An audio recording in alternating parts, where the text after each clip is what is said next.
fully experience Iceland, we start in the capital city, Reykjavik.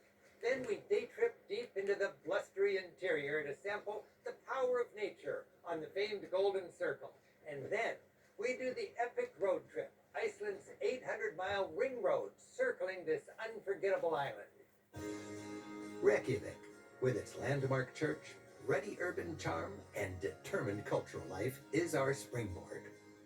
After soaking with the locals in a thermal pool and enjoying an Icelandic feast, we do the famous Golden Circle day trip. We'll see the gorge where Europe meets America, thrill under the original geyser, and feel the spray of a thundering waterfall. Then we hit the road, the ring road, and circle the entire island.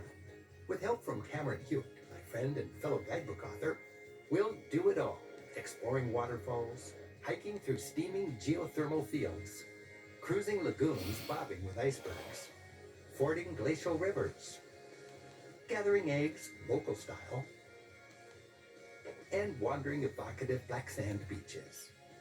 We'll chase rainbows, elusive whales, roaming horses, and the cutest puffins.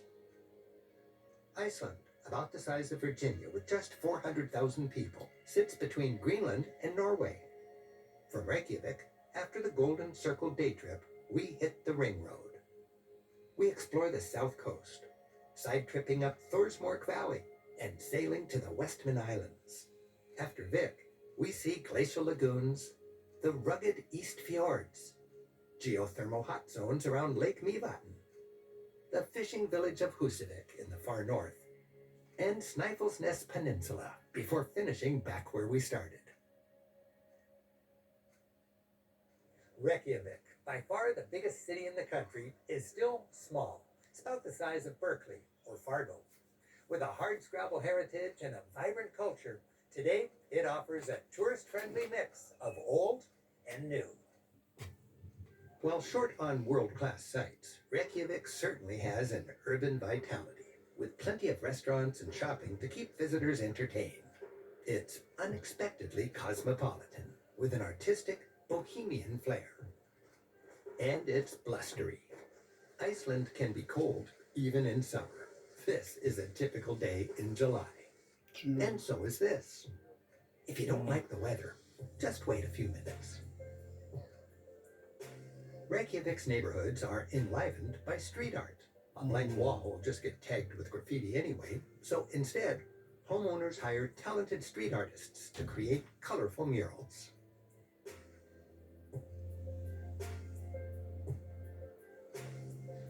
It seems every street leads to Hallgrím's Church, crowning a hill in the town center.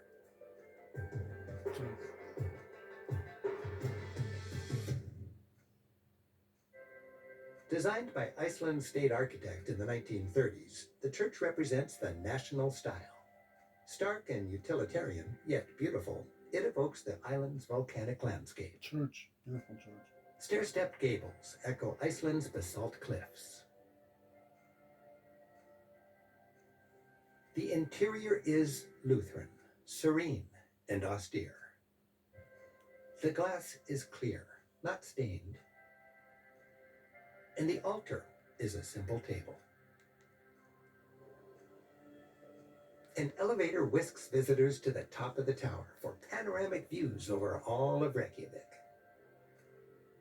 2 out of every 3 Icelanders lives within sight of this steeple. In front of the church stands a statue of Leif Erikson.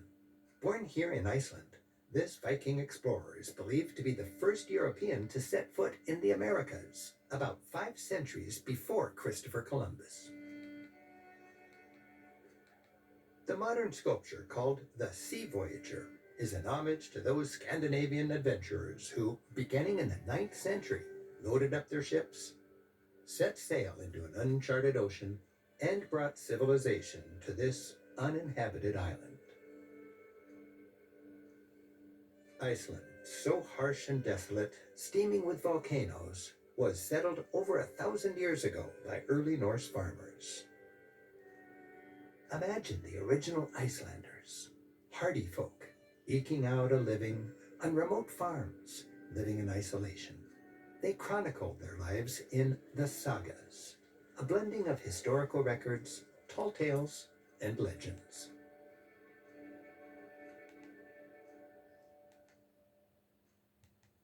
From the age of the Vikings, the country grew slowly. By the mid 1700s, all of Iceland still only had about 50,000 people, and Reykjavik was just a big farm. As trade, mostly fishing, increased and towns began to form, Reykjavik emerged as the capital city. The National Museum collects artifacts from these early days of Iceland. A society made of wood doesn't leave much behind. But a few exquisite items, like these ornamental horns and these whalebone carvings, survive.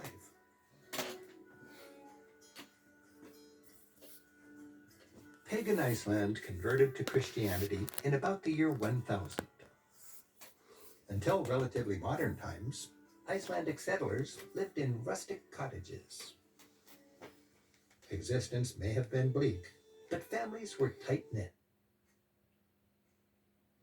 With the all-new FanDuel Casino, you get more ways to play with all your favorite games.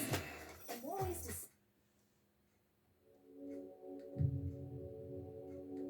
I like creating places, extraordinary places.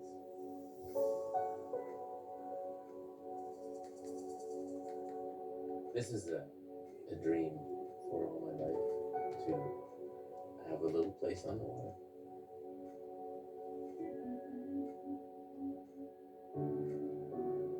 That it happens in the middle of the Yukon was a bit unexpected, but Prepare to see inside the most unique, creative, and unusual vessel you will probably ever step aboard. The Wooden Pearl is exactly what she looks like. A rustic cabin meets pirate ship. Her creator and captain is just about as interesting as she is, and he has songs to sing and stories to tell. then there was a bit of a storm. There was a sailboat that was out of control with two rookies, and it rammed my boat during the show. But that was this moose, beautiful. Fed a family of 4 for 1 year. Yeah, she got away on me twice because of a storm once where she wound up her own anchor. It's not dangerous, but it's like well worth it. Today, we take you to tour the Wooden Pearl, and then we invite you to take a ride with us up to a special place here in Dawson City, Yukon, and get a little taste of what community means out here in remote northern Canada. Jump on in and let us introduce you to Driftwood Holly and the Wooden Pearl.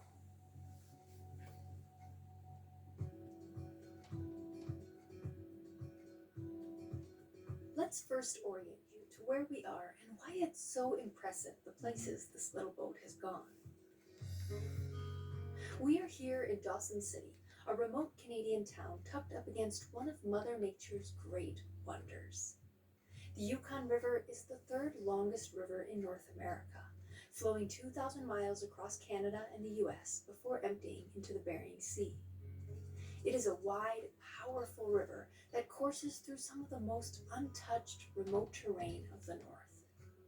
It's no wonder then that the Yukon has long called to pioneers and adventurers, dreamers and artists. One of them is Driftwood Holly.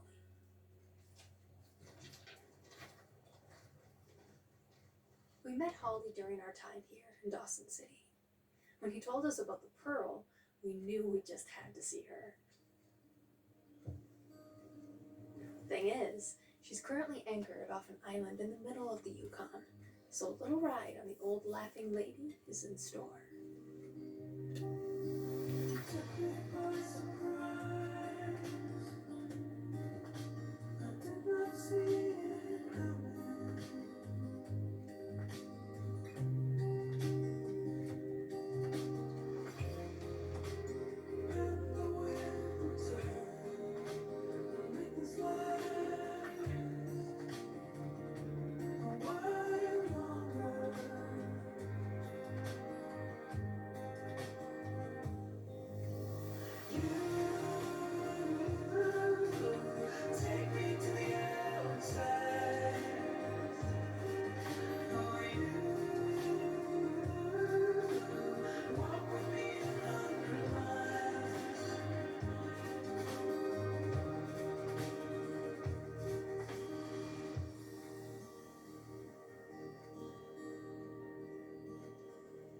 welcome to the Wooden Pearl.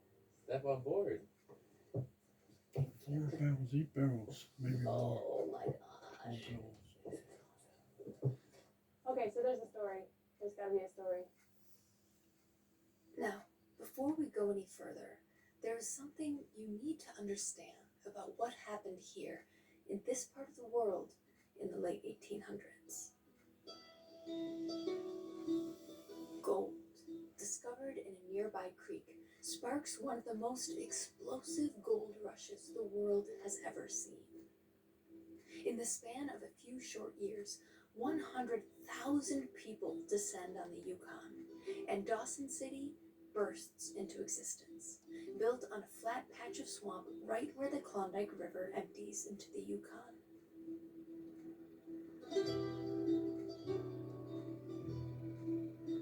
A young man joins the stampede during the height of the gold rush. He returns home empty-handed, but rich in something infinitely more valuable. The rawness of the Yukon inspires him to write a series of stories destined to become classics.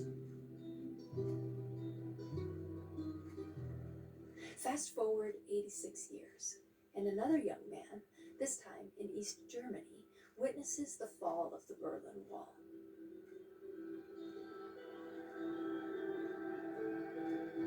Stories are powerful things, and the works of Jack London still capture the imagination of many, even far across the globe in very different times.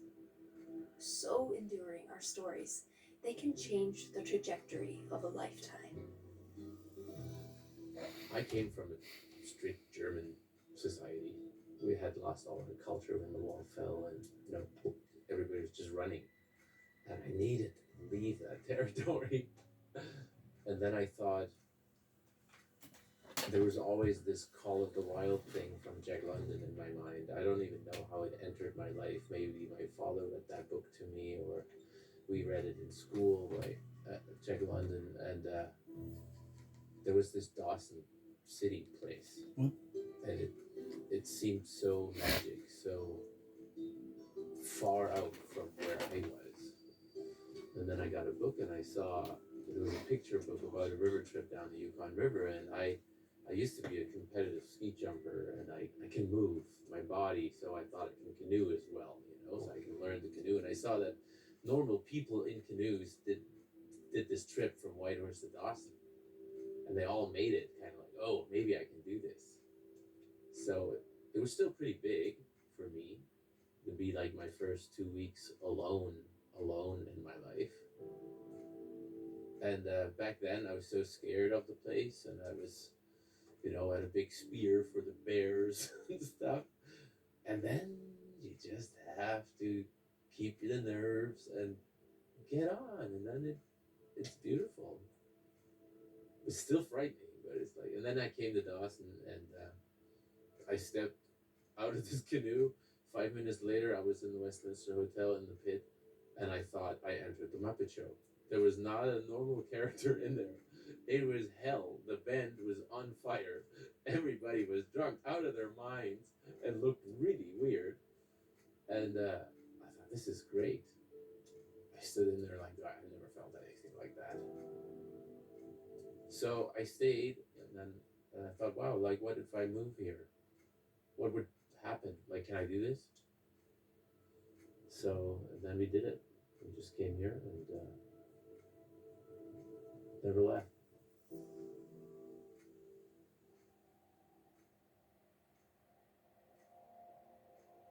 We have all heard a calling at some point in our lives. A dream, a person, or a place that pulls. In the time of the gold rush, that pull was the faintest glimmering possibility of finding great wealth. It drove thousands to set out for the Klondike gold fields, over grueling mountain passes, and then down the Yukon River in makeshift boats and rafts. The journey from Whitehorse to Dawson is about 500 miles on the Yukon, and more than 100 years later, the route is still wild and not without its fair share of risk. We wonder if Holly's younger self ever imagined that years after that maiden voyage by canoe, he would repeat the journey in a floating cabin. She had a real adventure about 3-4 years ago when Shirkat Media asked me to bring the boat to Lake Labarge in Whitehorse and do 700 kilometers on the Yukon River. It'll be a film. And it was a trip of a lifetime. There was a lot of challenges, and the Five Finger Rapids and wind was a big issue on the lake. And I cried when I came in, but the trip was over. I was like, I just don't want to step off that boat anymore. You know? Something Holly just said requires a little explanation. Five Finger Rapids is one of the most formidable obstacles on the Yukon River. Almost halfway between Whitehorse and Dawson, 4 massive pillars of rock split the Yukon into 5 rushing channels. No matter which channel you choose, strong currents and standing waves threaten to knock you off course and directly into the sheer cliffs on either side. With boats like this, you have one shot. I remember Ruby going in the house, ducking under the bed because she saw the waves coming up. There's like a standing wave about like 3 feet high. And it came in over the porch into the house and flooded the house. And we were quite fast. We were quite fast. But it was fun. Yeah. Tremendous footage. Like going through this pristine wilderness, and you zoom out and you see how small it is, and how vast the land is, how wide everything is. And there you are. And I mean, 100 years ago, these people who came down this river, they had no return ticket. They didn't even know. What we did was extremely adventurous, but it's nothing compared to what the old timers did. A lot less equipment and a lot more risk. But they must have had like 2 hearts or so. A mystery. Jesse loves playing detective. But the real